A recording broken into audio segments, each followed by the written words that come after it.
computer. Yes, that's what I want to do. Do you want us to mute? Not necessarily. If you have questions along the way, and you can, you know, ask them, that's fine. I will always stop to answer a question. That's the way I like to do it live. We can try that through Zoom too. All right, let me get this this slideshow up. Might take a while for me to figure out how to screen share again. I do it all the time, but okay, there we go. And looking at slideshow. There we go. All right, folks. This is a course or study that we'll be doing in the next 5 weeks, including today, on the great religions of the world. Now, when we say that, I mean, there are many, many religions, but great meaning the largest or the ones that have the most adherents or proponents. And 3 of those fall under the category of Abrahamic. They would be, of course, Judaism, Christianity, and Islam. And the other 2 we would want to look at, and I'm rather out of my element when it comes to Eastern religions. I do have an interest in that, but I would never claim to be an expert in the area. It would be Hinduism and Buddhism. But that's for a later time.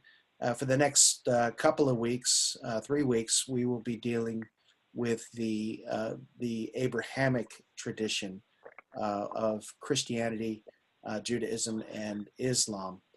Now, I want to do it a little differently. At least this part of the study, I want to try to address each of these 3 major Abrahamic faiths together as much as possible. We will certainly take interludes, you know, we will talk about each one individually as we go on. But I thought a good approach might be to try to relate them one to the other. And I'm also taking a different point of view. You know, I'm taking my priest hat off and putting my historian hat on. I taught history for many years in an academic setting. So I'm very comfortable as a historian, but I'm also a person of faith. So I got to put that right out there. I'm a Christian, obviously. That will produce in me, or you know, I will exemplify a Christian bias, whether I want to or not. But being honest about that, I think it at least goes a long way to mitigate as much as possible that bias. I don't want to make this presentation or these presentations in the next few weeks from the standpoint of my faith is better than your faith. I am a Christian. I am a very devout Christian, and I'm a Christian for reasons that you know are very personal. But I don't want to denigrate the faith of others. I'd rather, that's why I'm taking a historian's point of view. I'd rather look at these things, these religions critically as much as possible. And by critical, I don't mean denigration, but critical in the sense of that a historian or a scientist would use, that we look for answers. And we don't simply settle for, well, that's the way, that's what the Bible says, and therefore we believe it or else. The historian says, well, yes, but you know, what can we actually say historically about Father Abraham? What can we actually say about the time or the origin of, say, Islam, or the origin of Christianity? And doing that, I don't think attacks our faith or the faith of others. Not, at least I don't believe that. I think it helps us to perhaps, it broadens our understanding of things, but it helps us and enhances our faith in that we begin then to, as people of belief or as people of faith, we begin to uh, see what's important about our faith and what's not so important. We don't major on the minors as much uh, as we might. The faith of Abraham. This first lecture is the Abrahamic family of religions in historical perspective.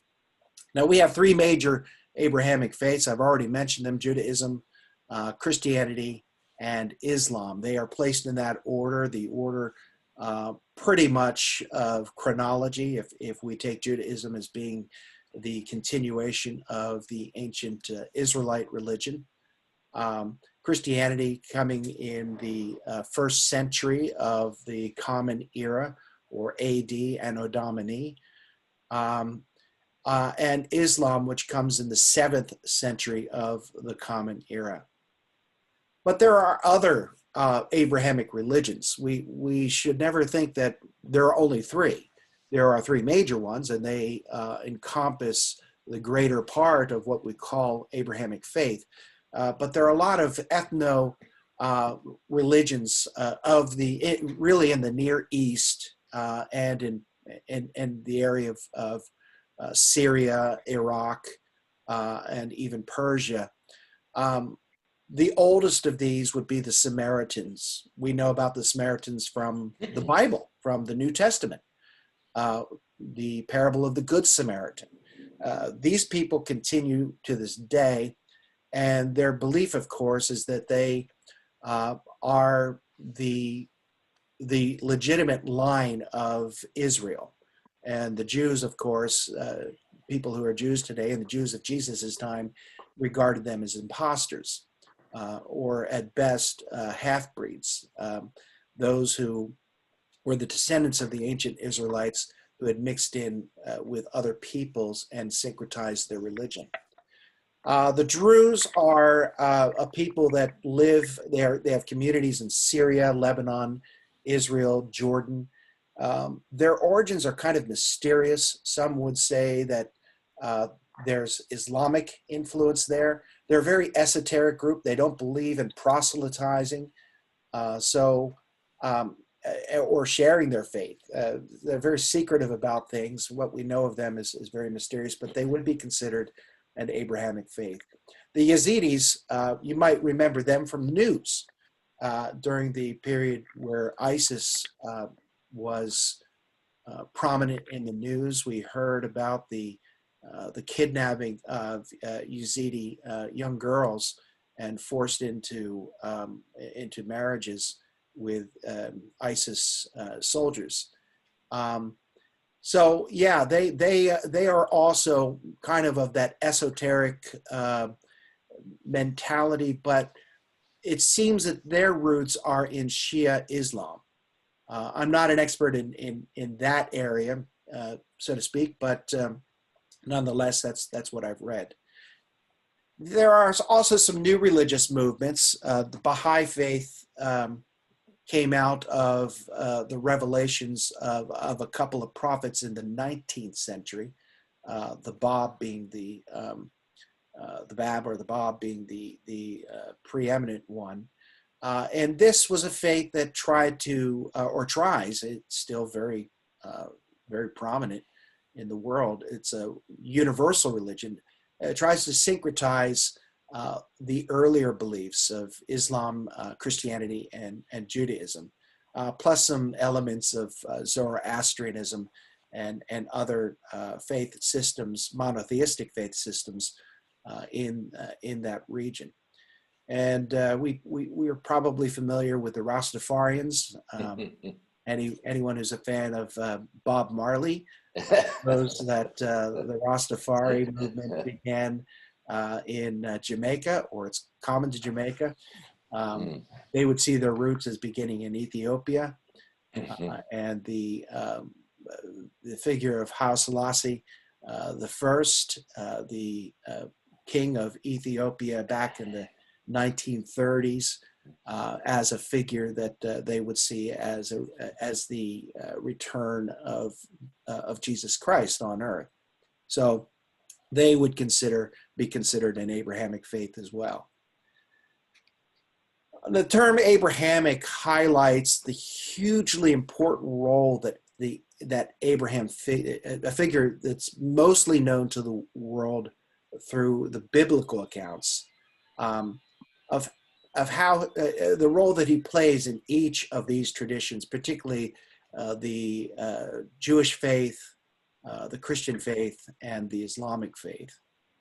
Jews, Christians, and Muslims, they all look to their own sacred text and traditions to find the history of Abraham and how it has been interpreted throughout the ages within their respective context. I put history in quotes because we're really talking more along the lines of mytho-history, a mythos. And I don't mean that's something untrue, but certainly a narrative or a meta-narrative that each of these groups has, and the role that Abraham plays in that narrative. For some reason, there we go. The Jewish tradition relies upon their holy text. Now, we call that holy text the Old Testament. That is, Christians do.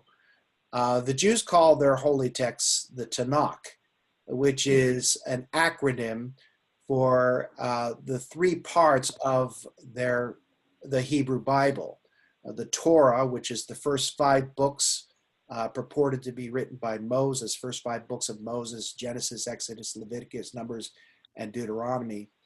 The Nevi'im, which are the prophets, and the last category, which was fairly an open category until after the destruction of Jerusalem in AD 70, the writings, or the Ketuvim. And they abbreviate this in Hebrew, and they call it the Tanakh. For Jews, this is the central text. They have other texts. They have, of course, the rabbinic tradition that's been passed down through the Talmud. And that will contain traditions about Abraham that aren't part of the Hebrew text or the Hebrew Bible. But this is central to the Jewish understanding of Abraham and what role he plays. The Christians also have the Tanakh. They call it the Old Testament. And Christians revere the Hebrew Bible or the Old Testament and see it as the precursor to the New Testament. So Christians and Jews have a lot in common when it comes to Abraham and their regard. Now, just to be clear, because you may hear me throw these terms around in today and later studies, when I say Old Testament or Hebrew Bible or Tanakh, I'm using them equivalently. As a creature of habit, I will generally say Old Testament because as a Christian, that's how I view it. But I mean no disparagement to those who don't recognize the New Testament, i.e. the Jews. It would be more it'd be more exact or more precise to call it the Hebrew Bible or the Tanakh. Christians also have the New Testament, and there throughout the New Testament we find Abraham, but Paul's letters in particular are of importance to Christians in how they understand the story of Abraham, and they understand it differently, at least theologically differently, not the events themselves, than do the Jews or the Muslims, and that should not surprise us. And we find that difference pronounced in Paul. We'll look at that later on this morning. And of course, Islam. The Muslims engage with Abraham or Ibrahim. I'm very bad at pronouncing words that are not part of my own language, but nonetheless I try. They engage with Ibrahim in their holy book, the Quran, as well as in the Hadith. And the Hadith We will talk about that in a later lecture. This is the body of writings which transmit the sayings and actions of the Prophet Muhammad. Now, the Quran is of 7th century origin, purported to have been dictated by Muhammad. He was purportedly to be, he received these visions, but he was purportedly illiterate. So others wrote his utterances down. But the hadith, they're much later in history, after Muhammad had passed on, and centuries even in some cases. And so the hadith are divided up into those that are, can be relied upon as being, this is pretty certain that it is an actual saying of or an action of the Prophet Muhammad, and those that are kind of weaker. Well, we're not sure, but we're going to remember it anyway, because it may contain something that the Prophet Muhammad had said or taught or had done. The historicity. We have to ask this question right up front. How can we be certain that Abraham even existed? Now, we have the traditions. We have the sacred text. We have the oral traditions even. But do we have corroboration from history itself? Apart from the sacred text and oral traditions, we have to admit there's no external record that corroborates the historicity of Abraham. So as a historian, if we are honest about it, the honest answer is that we cannot establish Abraham's historicity with absolute certainty. We simply can't. And there's some, many actually, who would say, well, he really didn't exist. It's just a story. That in no way diminishes the fact that billions of people, even today, still look to Abraham as the father of their faith. Doesn't diminish it at all. If anything, let's say there was a historic Abraham, well, his historicity is kind of made, is relative to his importance. His importance is greater than his actual historicity. Abraham as an idea is much more important than the question of whether an actual person named Abraham ever existed, because of the importance of Abraham as a prototype of faith in the Abrahamic tradition. Even the name Abraham. Now, remember from your Sunday school lessons as kids, or even if you ever had a chance to read from the Old Testament as a lector in church, you may have stumbled when you saw the name Abram. And you thought, wait a minute, did they misspell that? But if you remember those Sunday school lessons, you will remember that Abram was, according to the book of Genesis, the original name of Abraham. His name was changed from Abram to Abraham. Now, if we look at what these two names mean, it's rather interesting. Abram means exalted father, and that's a name that he had before he had any children, according to the account in Genesis. Abraham means a father of a multitude, and that's a name he was given when he only had one child. It's kind of funny, but nonetheless, he will have more children after that, of course, and those children, according to the Genesis account, will become nations. Those children will become nations.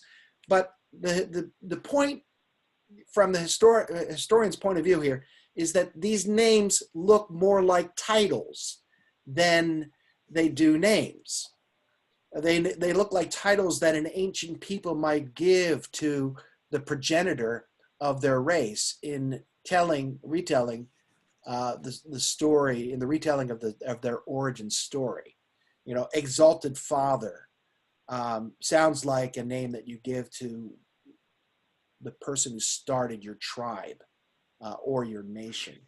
Father of a multitude the ancestor of many tribes. And this really, what might help us here to understand this from a historian's point of view, is we really have to be careful how we perceive that ancient peoples remembered their past. The way we look at history is so very, very different from even, how our near ancestors remembered history. We look for records. We look for anything that could establish the facts. We look for articles. We look for biographies. We look for monuments. We want to know just the facts. Leave any gloss, leave any narrative or story out of the facts. We think that's what we do. We don't do it very well. Because of course, the victors in history are the ones who write the histories, and they have their point of view, and we know that all too well. But we are better at gathering facts. And as ancient people became modern people, we were better at that. So we have more accuracy. We can tell, for instance, we know that George Washington actually lived. Now, he might not have chopped down a cherry tree, and he might not have had wooden teeth, but we know that he lived. We know that Davy Crockett lived. He might not have killed a bear when he was 3, but we know he lived. See, we're better at that than, say, the ancient peoples were. Ancient peoples didn't have records, nor the ability necessarily to find them or to keep them as readily as we do. So how do ancient people remember their past? I like to break this down into 3 strata, kind of like an archaeologist at a dig is looking for strata of soil and can tell, what's older by how, where it lies in the strata. And if we look at cultural memory, ancient peoples, they didn't say, well, we don't remember, so we're not going to write anything down, or we're not going to tell the story. The first levels is that deep memory, the prehistory, before things are written down. But they've nonetheless been communicated for generations and generations, some through stories that were told, and the stories are embellished along the way. And some, if you will, these are the creative retellings. And these creative stories become the archetypes of, and say something about how the people, these ancient peoples, their beliefs about themselves, about their relationship with the gods, or the one god, or gods, depending on what culture we're talking about, and something about their worldview. And this is what we call deep memory. This is prehistory. Is there historical information being transmitted through actual historical information being transmitted through deep memory? Certainly there is. It's just harder from our vantage point to be able to say with any certainty, absolute certainty is out of the question, but with any real certainty, what is historical and what is not. Then you get to the second level, and there's the dividing line between these categories is very fuzzy. What we might call remote memory. And here the storyteller stands at some distance removed from actual events, but relies on stories passed down by near contemporaries of those events, contemporaries that they knew actually lived. There may be records of them. And then there is, if you will, proximate memory, and these are stories based on contemporary or near contemporary events. That doesn't mean that the narrative goes away and it's just the facts, because those who write down contemporary events will do so with their own understanding of those events, and sometimes, and all the time, their own bias. So they'll put their own judgment on those events. They'll give it their own imprimatur. Every pharaoh who ever went up into Canaan and raided some villages came back and claimed total annihilation of a people, and then had it written on a stone somewhere, on a stela, that says, "I completely annihilated this people," and all they did was steal a few donkeys and take a few slaves. That's kind of the way, the ancients were not immune to what we call propaganda. That's kind of the way history works. How archetypal stories work. And I'm going to call Abraham an archetypal story. It's not a judgment on whether he existed or not. It's just an acknowledgement of the role that the Abrahamic stories play for people of faith. How they work, how archetypal stories work. We have on the one column ancestral stories. These are the accounts of individuals like Abraham and Sarah, Isaac and Rebekah, Jacob, Leah, Rachel, the 12 sons of Jacob, Joseph and his sons. What can we glean from these stories? Well, we can glean what the people who told these stories were remembering about their past. So the people of Israel, as they are telling these stories, and eventually as they write these stories down to be told later in a fixed form, they're remembering their past. They're remembering that in their ancient deep past, they were nomads. They were pastoralists. They kept herds. They're remembering ancient migration routes through the Fertile Crescent. They're remembering the significance of cultic locations that exist in their own day. And they're saying, well, why does this particular altar exist here? Well, Father Abraham put it here. They're remembering the remnants of worship, like the worship of El Shaddai, which is translated in the Hebrew Bible, or into English, God Almighty, or the Almighty God. El Shaddai is reportedly the name of a Canaanite. El is certainly the name of a Canaanite god, and so these are these terms, El and Shaddai. These cross-pollinate between tribes and peoples. They're remembering settlement patterns throughout the Fertile Crescent. They remember where their ancestors came from, where near relatives still live.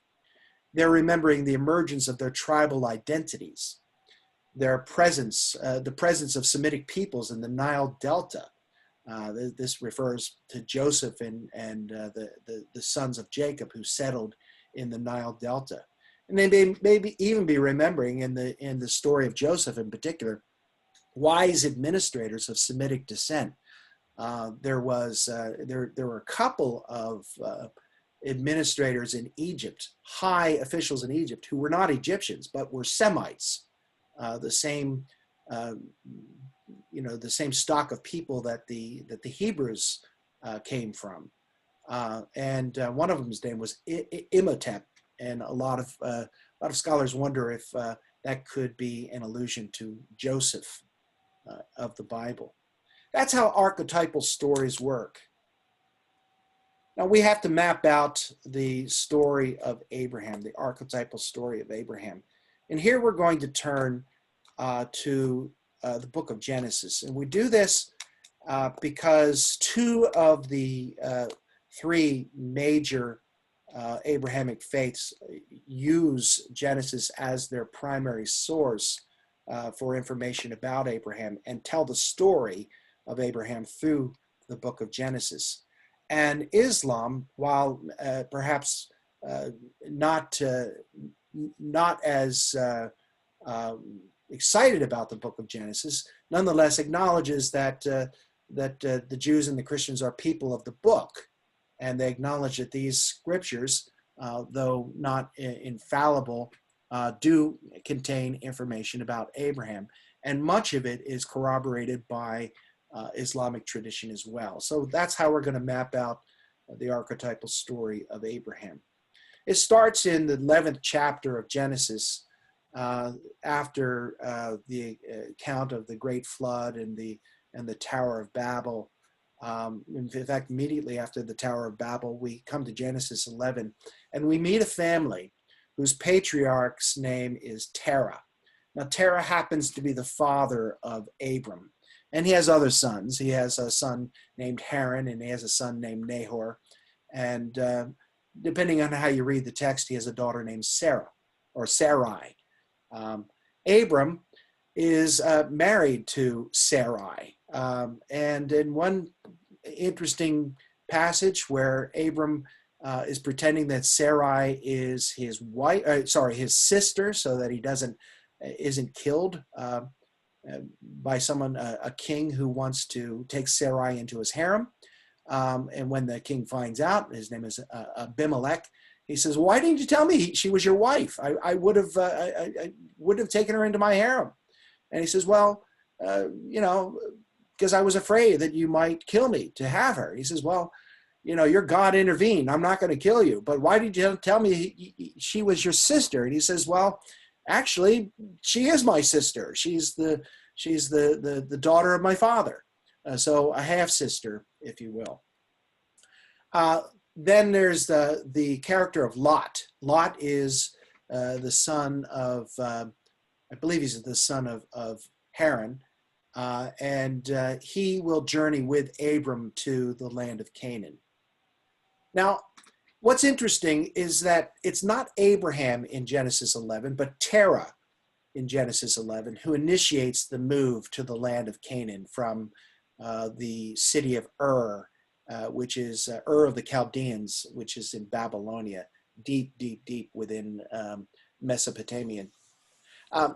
It's Terah who initiates this move, but they don't get to the land of Canaan. They stop first in, there's Ur of the Chaldees, by the way, artist reconstruction of it. You can see in the background there a large temple complex called a ziggurat. Ur is down here towards the Persian Gulf, would be very close, if not in the country of Kuwait. I'd have to check that out. I think it's not in Kuwait. I think it's just kind of near it. My brother, when he was in Iraq during the Iraq War, visited the city of Ur. Now, when they lived in Ur, though the Genesis account doesn't describe it, it says that Abraham had his first revelations of that there was only one God, and that God should not be worshipped through idols. So Abraham opposed idol worship in the city of Ur. He at one point destroyed his father's idols, and that got the city in an uproar, and they wanted to burn Abram at this point. And that's what caused them to leave Ur of the Chaldees. That's not part of the Genesis account, but it is found in both Jewish and Islamic tradition. There's the ziggurat today, ziggurat of Ur. Now, don't get too excited. What you see there, the steps there and the facade, were all rebuilt by Saddam Hussein, who thought it would be a good idea to restore that archaeological site. It's beautiful, but you have to go up those steps and onto the complex itself to see the original ziggurat, which is pretty much just a, kind of a mound of dirt and old mud bricks. But it's fascinating to know that something like this once existed in all of its glory. Here's a map of what's called the Fertile Crescent and the route that Terah and his family would have taken from Ur up to Haran, still between the Tigris and the Euphrates River in northern Syria. And that's where they settle. That's when Abram gets his call from God. According to Genesis 12, now the Lord said to Abram, "Go from your country and your kindred and your father's house to the land that I will show you. I will make you a great nation. And I will bless you and make your name great so that you will be a blessing. I will bless those who bless you, and the one who curses you I will curse, and in you all the families of the earth shall be blessed. That's Abram's call by the Lord, and this takes place not in Ur, according to the book of Genesis, but in Haran. Now, from Haran, Abraham, his wife, and his nephew Lot will take off and go down to the land of Canaan. This is not, I should mention, it's called the Fertile Crescent for a reason. It looks like a crescent, but this would have been the trade route from Babylonia or Mesopotamia to Canaan. They would not have taken the route that a crow flies because, of course, it's desert between them. But if they went up the river and then down the coast, they would stay in relatively, the temperature, the weather's good. There's rain, there's food, there's resources, there's settlements on the way. It's arable soil. It's a much safer way to go. It might take a little longer. Now, Abram and Lot and his family and no doubt slaves, attendants that they have, leave Haran after Terah dies, and they first end up in Shechem, where God reveals to Abram that this is the land that he was being sent to, and that everything that he can see will be his possession. He then moves on to Bethel, and at Bethel, he builds an altar. Bethel means the house of El, the house of God. El, again, originally is a Canaanite word for a name for the Most High God. So we see there's cross-pollination in, at least in terminology, with different peoples of the period. Different people, we just say God, when we read the text, but the Hebrew text will say El. He doesn't stay in Canaan for very long because famine will force him to flee. And where do Canaanites flee when they are stricken with famine? They go to Egypt, which is much more fertile. And even during times of drought, the river Nile it feeds that valley, that delta, and creates a surplus of crops. Now, when they get back to the land of Canaan, they realize that their company is too big. They both Abram and Lot, his nephew, have large flocks and many people to feed amongst them, and they decide that the land cannot support both groups together as one. They have to divide and go their separate ways, so that they get up on top of a mountain, and Abram says, "You choose one direction, I'll choose the other." And Lot looks down on the valley of the Siddim Valley, down by the Red Sea, below the Red Sea, and says, that looks like a pretty neat place. It's nice and green. It's a valley. That's where I'm going. So he goes down south to that wonderful green, lush valley of Siddim, and Abraham has to go north into the rocky, sparsely planted hills of what we call Judean hills today.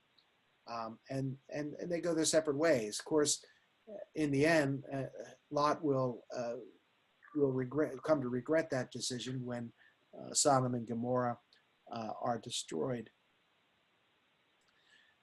Afterwards, God cuts his covenant.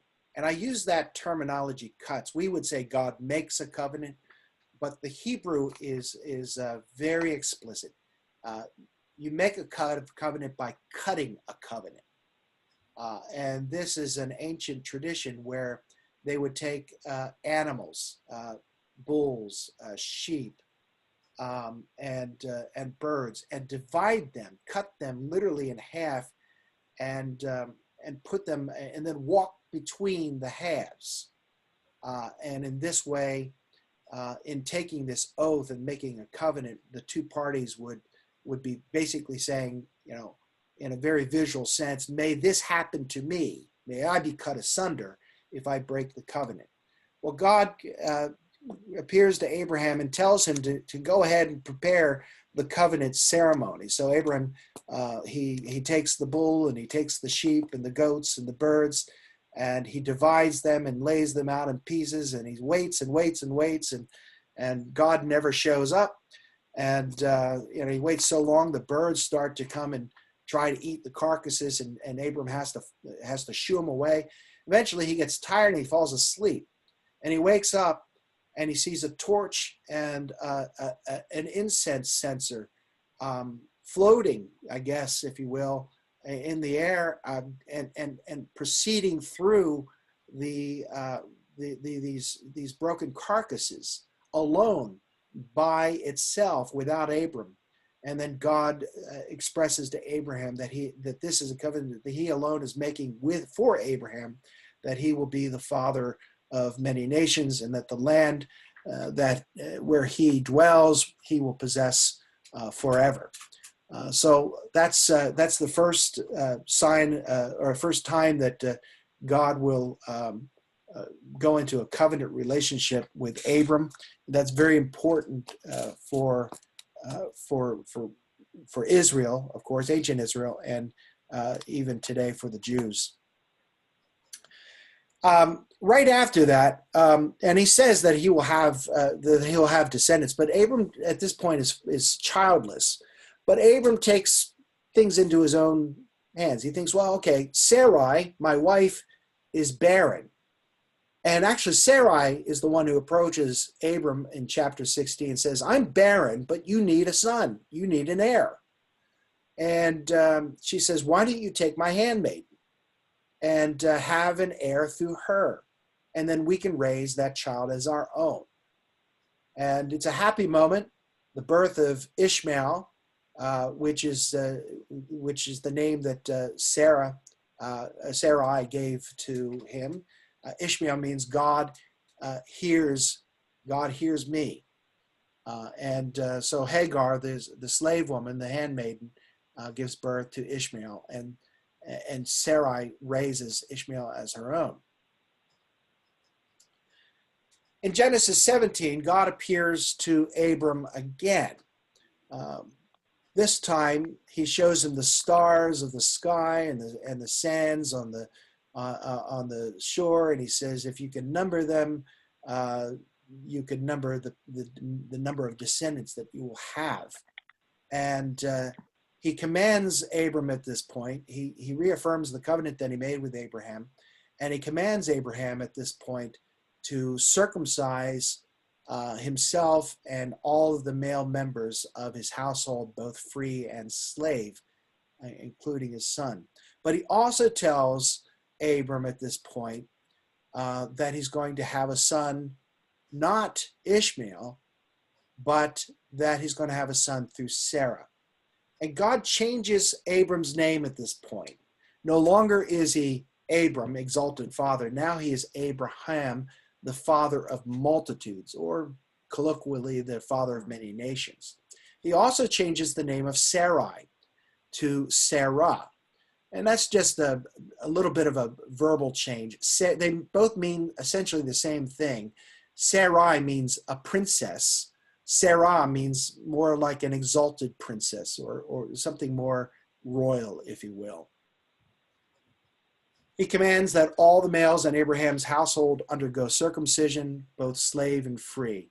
So Abraham is circumcised at 80 some years old, and at this point Ishmael would be about 15. He promises that Sarah will have a son of her own in her old age. Later, as Abram's in the field, he comes upon three visitors who he immediately recognizes are not just strangers that are out for a walk, but are messengers of God. Some would, artistic representations make them out to be angels. There's the famous Russian icon of the Trinity, the three angels at the table under the oak of Mamre. So Abram bids them to stay with him as he prepares a meal. Sarah at this point hides herself from them, and she listens in on their conversation. And as the three visitors sit and eat with Abraham, they prophesy that by the next season, Sarah will have a son. Now, she laughs when she hears this. She doesn't believe it. And when she's confronted with it, they said, well, why did you laugh? And she says, I didn't. So she's ashamed of the fact that she laughed when she heard the news that she would be with child. Then right after this event, immediately following it, they start taking a walk towards in the direction of Sodom and Gomorrah. And Abram says, well, can I walk with you? And where are you going? What are you about to do? And one of them, who apparently is a theophany of God himself, God Almighty himself, says, well, I'm going to, the outcry from Sodom has been great, and I'm going to judge it. I'm going to destroy it. And Abraham begins to bargain with God. He's haggling, if you will. He says, if you find 50 righteous souls there, will you destroy the city and destroy the 50 righteous? And God says, well, no, for the sake of 50, I'll save it. And it gets down to 40, and then gets down to 20, and then gets down to 10. And that's where Abraham stops haggling with God. But at each point, God says, okay, for the sake of the 10, I won't destroy it. And Abraham thinks, well, there's got to be 10 people there. Little did he know there weren't even 10. However, the angels, the three messengers of God, I don't know if we can call them angels, but the messengers of God, they go into the city and they rescue Lot and his family. His wife and 2 daughters are saved from destruction. The daughters, those who were betrothed to the daughters, the sons-in-law, the future sons-in-law, refused to go. And even Lot's wife turns around when she was told not to, looks at the city being destroyed, and is turned into a pillar of salt, which means that only Lot and his 2 daughters escape Sodom and the destruction of that city. Genesis 21 gives us the story of the birth of Isaac to Sarah in her old age. And this is the son who will be, according to the covenant that God had made with Abraham, this is the son of promise. This is the son who will inherit, not Ishmael. This will cause strife in the family, and Sarah will compel Abraham to send the slave woman Hagar and her son away. And that's what we find in this chapter. Hagar and Ishmael are banished from the family, from the tribe, and left in the wilderness. And Hagar is there crying. And an angel of the Lord appears to Hagar and comforts her, and it tells her where water is, and says, look, you'll be fine. In fact, I will make your son Ishmael a great nation as well. God appears to Hagar, promises to bless Ishmael. The next chapter, we have what's called in Jewish circles the binding of Isaac. Here, Abraham has a vision where God tells him to take the son of promise, the son that had been born to him of Sarah, his only son at this point, because he has disinherited Ishmael and sent them away, to take his son Isaac up to a mountain, traditionally known as Mount Moriah. The text says in the region of Moriah, which Jews today believe is the same mountain range that Jerusalem stands upon today, and to sacrifice him there. And so he takes Isaac and a donkey and some wood, and they go up to the mountain. And Isaac asks the question, "Well, here's the wood, and here's the altar. Where's the lamb? Where's the lamb to be slain?" And Abraham simply says, "God will provide." Well, he binds Isaac, and right before he's able to do the deed of slaying his son, because he believes that's what God wants him to do. An angel of the Lord appears to him and says, "No, spare your son. There's a ram in the thicket over there. Sacrifice the ram instead." And this has been the story which is told to show the greatness of Abraham's faith, that he did not question God when God called upon him to slay and sacrifice his own son, that he didn't try to get out of this deed. He simply obeyed God, submitted to God's will. And in each of the three traditions, this sacrifice of a son plays a very important part of their faith story. For the Jews, it's Abraham is, if you will, the model of faith. He's the true Jew because he did what God had commanded. He followed God's commandments. For Christians, they see this as a foreshadowing of what God would do through Jesus Christ, to sacrifice his own son, not requiring us to sacrifice ours, but to sacrifice his own son, Jesus Christ. And for Muslims who don't believe it was Isaac necessarily who was the sacrificial victim or the one bound here, but Ishmael, they believe that this shows Abraham to be a true Muslim, one who submits his will to God. Sarah will then die at the age of 127 years in Genesis chapter 23. And there we see Abraham going to a place near Hebron and buying a field from Ephron in Machpelah. And this field has a cave. And he wants to use that cave to bury his wife. And that's, to this day, there is a shrine, a family shrine for the patriarchs near Hebron. Now, what's interesting about this is that when Abraham goes to the Hittites, says, "I want to bury my wife, I want to purchase land," the Hittites say, "Oh, no. You don't have to purchase any land. We'll let you bury her in our land. That's okay." They don't. It's a funny story because it's obvious the Hittites don't want this wandering nomad to own anything, to have a stake, to have property or real estate in Canaan. They want it for themselves.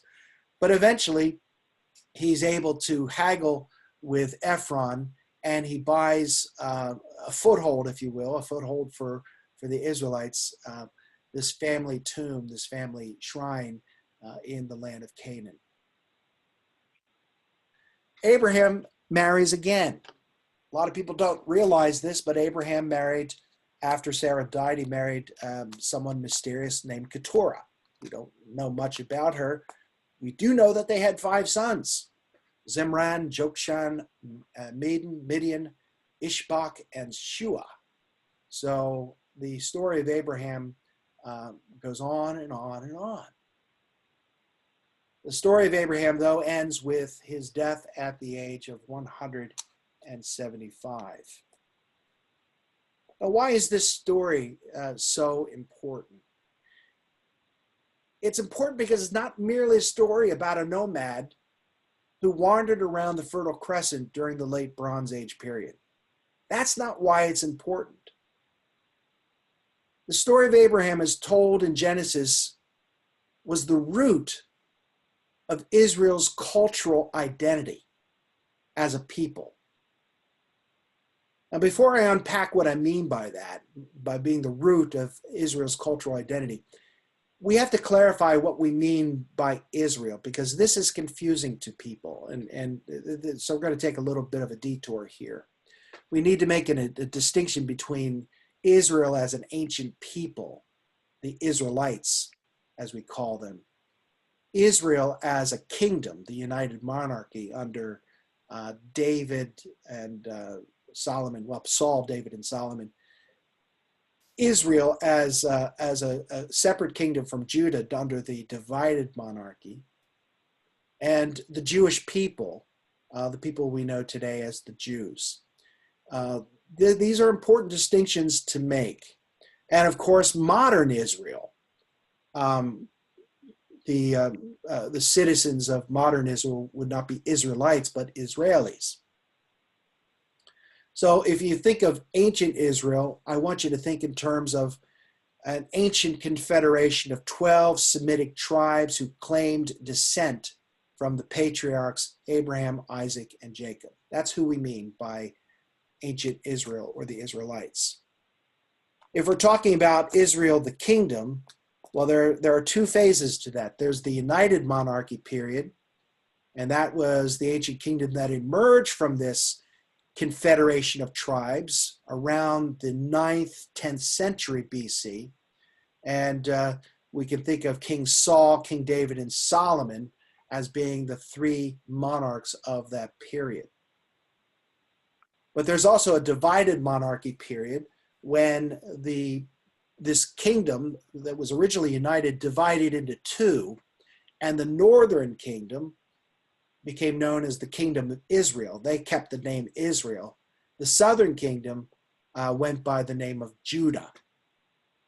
The northern kingdom encompassed the traditional territories of 10 of the tribes, and the southern kingdom encompassed the territories that were settled by the tribes of Judah and Benjamin.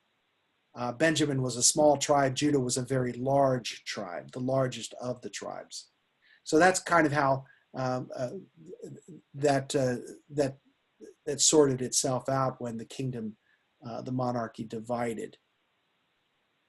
And then we have the Jewish people. And by Jewish people, we mean the ethno-religious identity that developed in the post-exilic period. Now, what do I mean by that? Well, you may remember again from Sunday school or from church that the kingdom of Israel went into exile under the Assyrians in around 722 BCE. And the kingdom of Judah went into exile to Babylon around 586 BCE. But after that second exile to Babylon, the people of Judah, the former Judahites, were allowed to go back to Jerusalem and to the kingdom of Judah, which was no longer a kingdom. Now it was a client state of the Persian Empire, and set up their communities again, reestablish the city walls of Jerusalem, and rebuild the temple.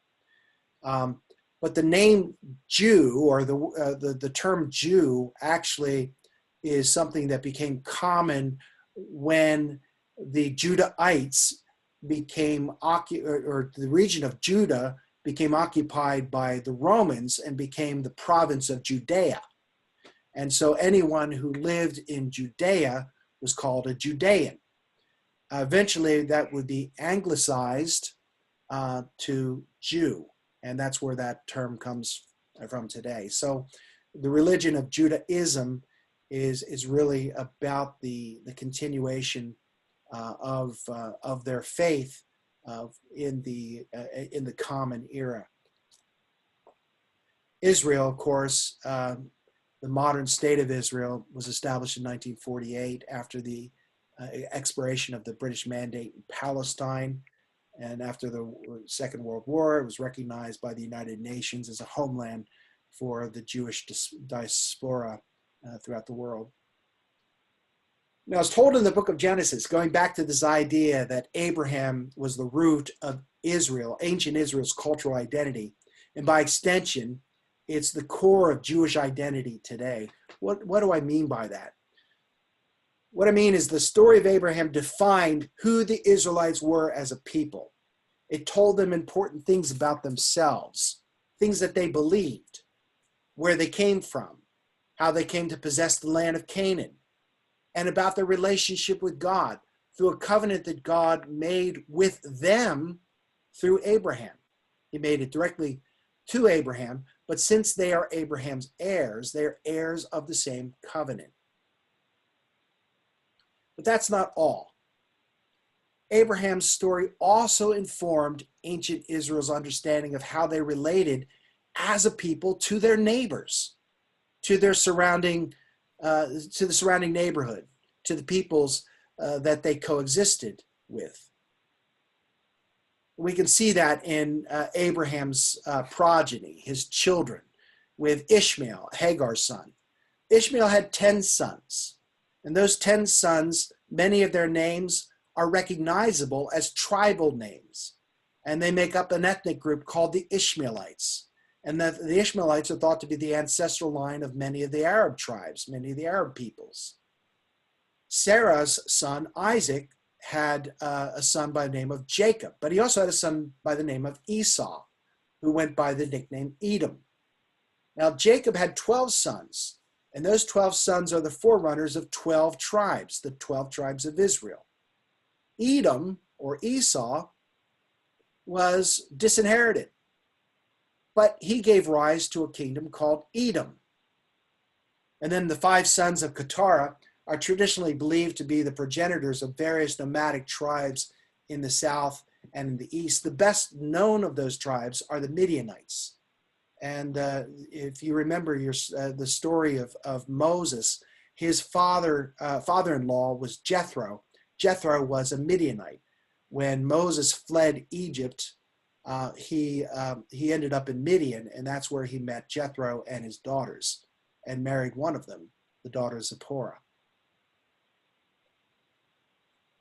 Even Lot's children feature in this greater understanding of the significance of Abraham. Lot's children, Lot, after Sodom and Gomorrah, takes refuge with his daughters in a cave, and they're looking out into the plain, and they're saying, "There's nothing left. We're the only people left on earth. How are we going to have sons and daughters?" And the daughters come up with a scheme, according to the Genesis 19, where they get their father drunk, and they lay with him while he's drunk, and voila, they both conceive. So it's a story of the ancestral origin of 2 actual nations that existed contemporaneously with ancient Israel. The one son's name was Ben-Ami, which means literally son of my father, progenitor of, according to the book of Genesis, progenitor of the Ammonites, the kingdom of Ammon. And the other son is Moab, the progenitor of the Moabites, the kingdom of Moab. If you remember the book of Ruth, Ruth was a Moabitess. She was from the kingdom of Moab. All this is to say that these were not just the names of characters in stories. These were the names of the kingdoms and the tribes that lived alongside the ancient Israelites. And some of them continued with their identities all the way up until the time of Christ, which is quite remarkable. You look at any atlas of the Bible, a map of the Holy Land and the nations that surround it, you can see these names. Here you have the kingdom of Israel in the north, the kingdom of Judah in the south, and the Philistines. They were from Crete probably, but around them you have the kingdom of Aram, Damascus. Well, the Arameans were the same stock as Laban, the father-in-law of Jacob, and Rebekah, the wife, Leah and Rebekah, the wives of Jacob, and Rebekah, the wife of Isaac, and Rachel and Leah, the wives of Jacob. You know, every time they needed a wife, they went up to Aram, the Arameans. That's where they're from, to get their wives. Below that, the kingdom of Ammon. And below that, the kingdom of Moab. Below that, the kingdom of Edom. And then you have the various tribes, the Aramean tribes, the tribes of Nabatu and the Arabu tribes. These were all peoples who had, they had names that resonated, names in the Bible. And when Israel read these stories or told these stories, they were talking about their neighbors. They weren't just talking about people in stories. They were talking about their neighbors. So, it gets kind of funny here because it's really about national character. The patriarchal stories reflected Israelite perception of the character of the kingdoms, nations, and tribal peoples around them. So you have the kingdom of Edom. Well, we know all about the kingdom of Edom. Edom was the disinherited older brother. That's the way they treated him. The kingdom of Moab and Ammon. Yeah, there are unclean cousins born of shame. The Ishmaelites. Well, they're the children of a slave woman. They're made to wander the desert. That's why they're out there. They were banished.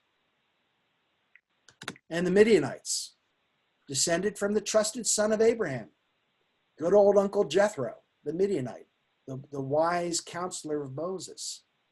So you see how these stories would influence how Israelites who were living at the time with all of these tribes, with all of these nations around them, how they related to the peoples that they saw as close kin. But every family has its strife and its divisions and its outliers and its black sheep. And it reflects, if you will, how Israel, as how the Israelites would relate to each of them. It also reflected their own national character. We shouldn't say that the Israelites made themselves out to be,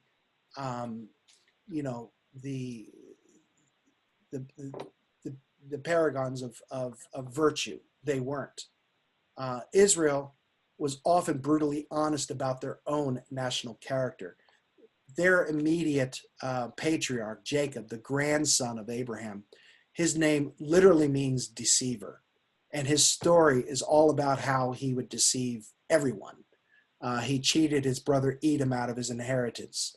He dressed up like his brother to get the blessing of Isaac, who was blind and could only hear his voice, and said, "You sound like Jacob, but you smell and feel like Esau." And so Isaac gives Jacob the blessing, not his favorite son Esau. He cheats his father-in-law Laban out of the best specimens from his herd so that he can have them. He takes Leah and Rachel away in the dark of night without Laban, his father-in-law, knowing it, even though he had some years left on his contract to work for his father-in-law. He's a deceiver. He's a dishonest person, and he's the progenitor of the Israelites. But something happens to Jacob when he goes back to the land of Canaan. God changes his name to Israel. Israel means something different. Israel means, we'll get it here, Israel means wrestles with God. And there's a wonderful story in Genesis where Jacob is sleeping and worried about meeting his brother Esau, whom he knows has a grudge against him. And last words that Esau said to Jacob was that he was going to kill him. He hadn't seen him in 14 years, but there he is. He's on this mountain, and an angel, a man appears, and they wrestle all night long. And then the angel says, "Let me go. It's getting light." And he says, "Not till you give me a blessing." And so the angel dislocates his hip, and then gives Jacob a blessing and renames him Israel because he had wrestled with God. And then Jacob basically limped around for the rest of his life, but he set up an altar there. And the lesson here for the Israelites, later the Jews, is that like Jacob, the people of Israel have always had to learn the hard way. But not Abraham. Abraham's different. Abraham's unimpeachable in his character. He's unquestioning in answering the call of God. And he's unwavering in his fidelity to God. And so Abraham is the archetype of faith in God, which is why he is important, not only to Jews, but also to Christians and to Muslims, as the archetype of faith. Challenging Judaism's exclusive claim to Abraham, we can innocently, I think, conclude that since most of what we know about Jacob is in the Hebrew Bible, Abraham is in the Hebrew Bible, that somehow Abraham is the sole possession of the Jews or of Israel, that he's their patriarch and no one else's. But the story of Abraham has stubbornly resisted being restricted merely to the book of Genesis. Even the Talmud, the Jewish Talmud, preserves extra biblical legends of Abraham. But the Jews are not the only people of the Near East who claim Abraham as their progenitor. There are many oral narratives, particularly local lore connected to ancient landmarks, that have been handed down for generations by various peoples of the Near East. And there's good reason to think that the Islamic tradition, though deriving much from the Hebrew Bible, also inherited Abrahamic traditions that were indigenous to the greater Arab culture. It's a fascinating thing to see, this person, this figure, Abraham, recognized as truly the father of a multitude, not merely the sons of Israel. But the struggle to extract Abraham from the Hebrew narrative is very real, and that struggle is what we see pretty much today. You would think that if we all claimed Abraham as our father, that somehow we could find a way to at least coexist, if not cooperate. But those who control the narrative control the faith. And this is what I want to end with today, is looking at how each of the faiths, Judaism, Christianity, and Islam, what their narrative is and why they believe what they believe about Abraham. Abraham and Judaism, the Jews see Abraham as, if you will, the first Jew, which is ironic because Jew etymologically comes from Judah, which would be a great-grandchild of Abraham. But nonetheless, they see him as the first Jew, the embodiment of what it means to be a faithful Jew who always obeys God's commandment. Another irony, since the commandments, the 10 Commandments and the law of Moses, haven't been given yet. Isaac is the son of promise, and the binding of Isaac is seen as the pinnacle of Abraham's faith. It's his last test, and he passes it with flying colors. He doesn't question God. He goes through the motions. He sets it up. He's ready to go, and God finally stops him and says, I see that you are a man of faith, and gives him a ram instead. And the covenant that God makes with Abraham is exclusive to Israel. So they would like to claim Abraham's covenant to themselves, passed down to Isaac, not to Ishmael, then to Jacob, and not to Esau, and then to his 12 sons, the progenitors of the 12 tribes. Now, in their defense, they'll say, well, Ishmael may not have been the recipient of the covenant that God made with Abraham, but Ishmael got his own promise from God to be a great nation. So he should be satisfied with that. And Esau, well, he was a wild bull of a brother and a wild bull of a nation. So, he's relegated to living in those in that rocky region of just below the promised land, and that's that. Circumcision is the irrevocable sign of the covenant. To this day, male children of 8 days of age are circumcised according to the Jewish rite, and they see this as God's cutting his covenant with each individual male child, and therefore passing that covenant that God had made with Abraham many centuries, even millennia ago. Abraham and Christianity. Well, Christians accept entirely the Abrahamic account in the Hebrew Bible because, of course, the Hebrew Bible, the Old Testament, is part of the Christian Bible.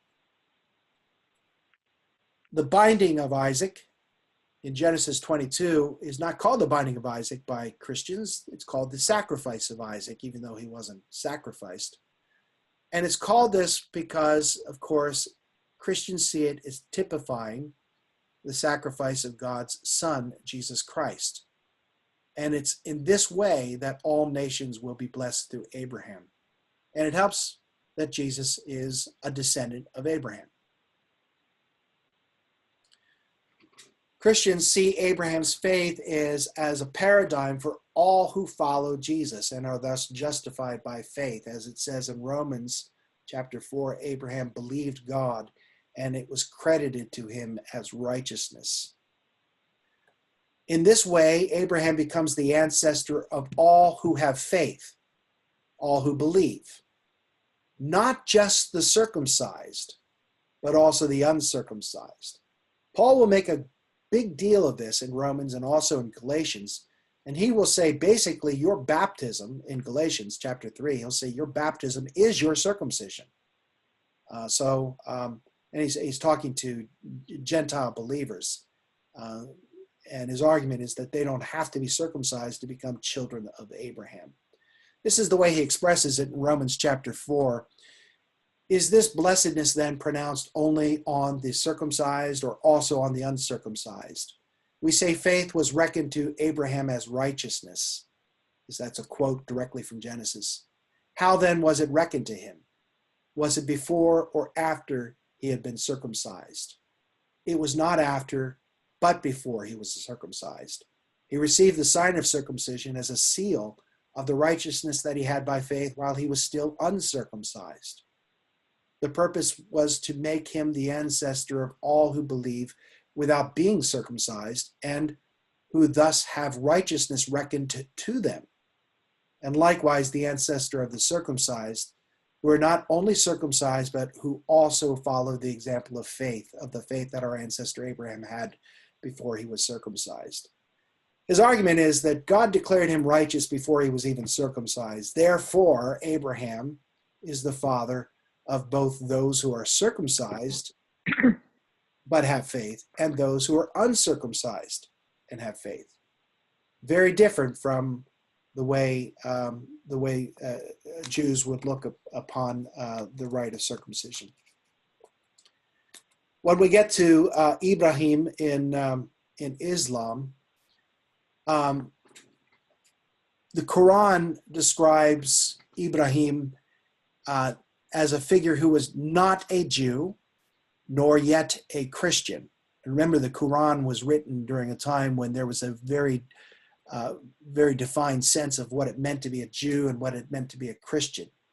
And Islam developed out of a sense of trying to get back to the basics, which is belief in one God, not a dogmatic faith like the Christians had, or an exclusive faith like the Jews had. So Abraham is a figure who is not a Jew nor yet a Christian, but one who is true in faith and submitted his will to Allah, which is the Arabic for God. In other words, Abraham is a Muslim. Abraham was preeminently a monotheist, a believer in one God. Muslims share with Jews the extra-biblical story of how Abraham destroyed his father's idols in service to the one true God while still living in Ur. And that really is the gloss that they put on Abraham. The covenants that we see in Genesis, God does not, in Islam, God cannot be held to a covenant. God's will is absolute, and he will not be bound by covenants. So a person's duty on earth is to believe in that one absolute God, to be a monotheist, and to submit to that one God's absolute will. The Quran recounts Abraham's vision where he is instructed to sacrifice his son. The funny thing is, I shouldn't say funny, the interesting thing is that the Quran doesn't say which son it was that was to be sacrificed. You could read the Quran either as Isaac or Ishmael if you wanted to. Most Muslims today believe, however, that it was not Isaac, but Ishmael who was the son of binding. Muslim tradition parallels the biblical account of the dismissal of Hagar and Ishmael. They acknowledge that Abraham basically said, okay, you can't travel with us anymore. However, he doesn't just leave them in a wilderness. He takes them to Mecca, where he and Ishmael build a house that is today known as the Kaaba. The Kaaba is the center of the great mosque there in Mecca, the cube, if you will, that the Muslims must make a pilgrimage to in their lifetime, if possible, the Kaaba. So you can see that this same character has a different theological emphasis, somewhat based on how the tradition is told. There's a lot of commonality, certainly the name, certainly the figures like Sarah and Hagar, Isaac and Ishmael, and other patriarchs as well. But theologically, the story is told in different ways according to the tenets of the faith in which one is in. So for Jews, Abraham is the perfect Jew, the first Jew. For Christians, he's the example of what it means to believe, whether you're circumcised or not, faith in God, faith through Christ.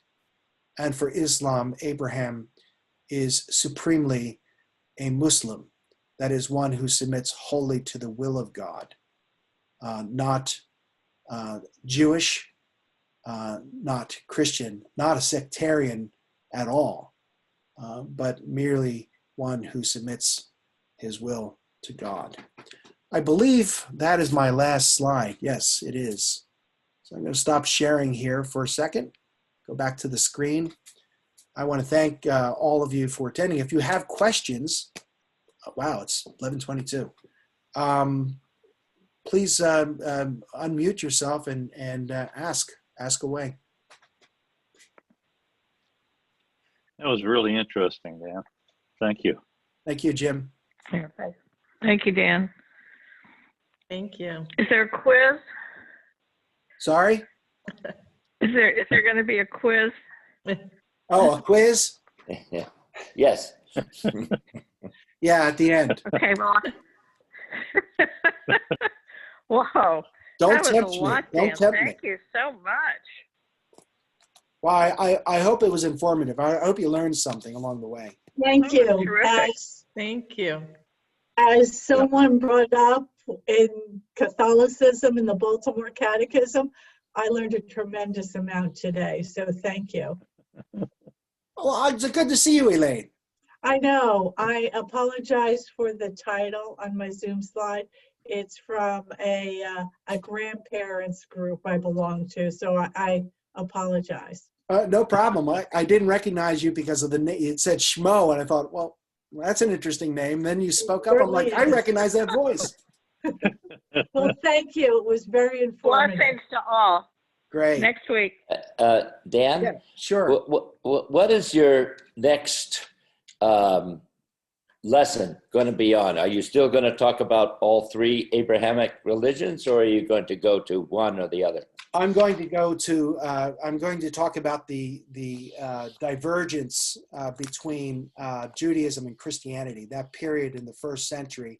We're going to do some earlier history first, but we're going to look at the apocalyptic period of the first century, which saw the rise of Christianity and the rise of rabbinic Judaism, as, if you will, a fork in the road rather than a continuous stream with a branch off of it. And then the third week we will deal with Islam in its origins within the context of the world at the time, which was on the one side you had the Christian Byzantine Empire, Mhm. And the other side in Persia you had Zoroastrianism, and of course you had Jewish settlements throughout Arabia. So the emergence or the origin of Islam is very much part of the same story. So we will be talking about these things, but next week it's going to focus mostly on Judaism and Christianity, and then the third week mostly on Islam. Great. Thank you. You're welcome. Oh, there's a chat here. Oh, okay. Thank you. You're welcome. Any other questions? I have one question, Father Dan. Yes. This is being recorded, so how can someone listen to it? My friend Betty Boda tried to get in, but the link wouldn't work for her this morning. I will send this out once I figure out how to send it out through Constant Contact. So I hope that, and Betty is on my list now. Excellent. Well, she was very disappointed. She kept trying, but it just didn't work for her today, so. I'll tell her we missed her.